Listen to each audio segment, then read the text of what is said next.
तो मानव आहार नाल का सबसे लंबा भाग छोटी आंत है, यानी इसका सही जवाब ऑप्शन नंबर बी है।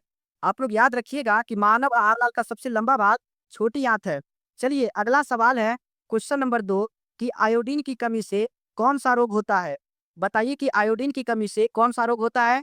तो आयोडीन की कमी से घेरा रोग होता है, यानी इसका सही जवाब ऑप्शन नंबर ए है।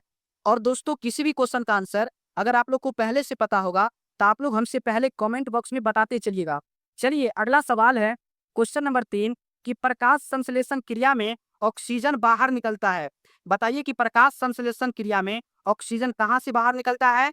तो ऑक्सीजन जो है वह जल से बाहर निकलता है, यानी इसका सही जवाब ऑप्शन नंबर ए है। चलिए अगला सवाल है क्वेश्चन नंबर 4 कि ग्वाइटर अथवा घेरा पनपता है।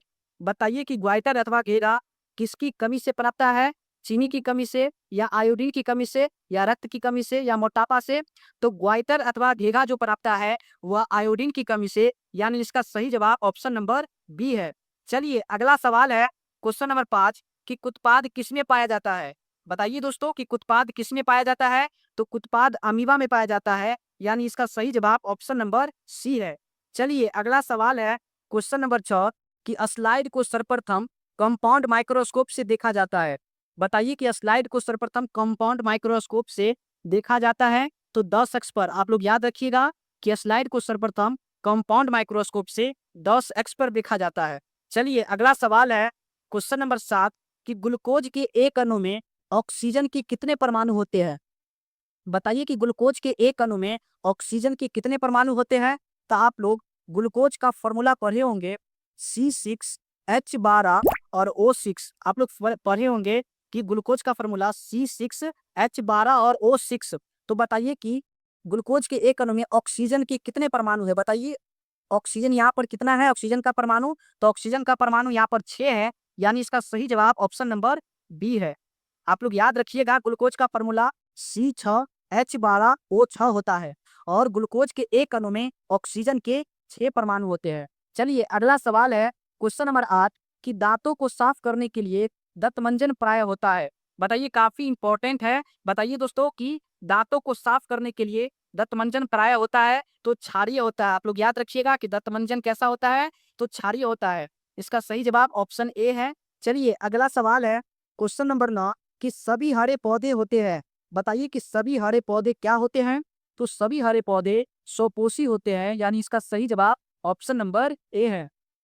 चलिए अगला सवाल है क्वेश्चन नंबर 10 कि निम्नलिखित में से कौन एक उभयलिंगी जंतु है? बताइए दोस्तों कि इनमें से कौन उभयलिंगी जंतु है? तो उभयलिंगी जंतु केचुआ है, यानी इसका सही जवाब ऑप्शन नंबर ए है। और दोस्तों आप लोग याद रखिएगा कि केचुआ को किसानों का मित्र कहा जाता है, किसानों का परम सहायक, यानी किसानों का मित्र कौन है? तो किसानों का मित्र केचुआ है, जो एक उभयलिंगी जंतु है। आप लोग याद रख लीजिएगा, बोर्ड एग्जाम के लिए काफी इंपॉर्टेंट प्रश्न है। चलिए अगला सवाल है क्वेश्चन नंबर 11 कि किसकी उपस्थिति के कारण पौधे का रंग हरा होता है? बताइए कि किसकी उपस्थिति के कारण पौधे का रंग हरा होता है? तो क्लोरोफिल के कारण। पत्ते में क्लोरोफिल मौजूद होते हैं, उसी के कारण पौधे का रंग क्या होता है? तो हरा होता है। चलिए अगला सवाल है क्वेश्चन नंबर 12 कि हाइड्रा में क्या पाया जाता है? बताइए दोस्तों कि हाइड्रा में क्या पाया जाता है? तो हाइड्रा में पाया जाता है स्पर्शक, है ना। हाइड्रा में क्या पाया जाता है? तो हाइड्रा में स्पर्शक पाया जाता है, यानी इसका राइट आंसर डी है।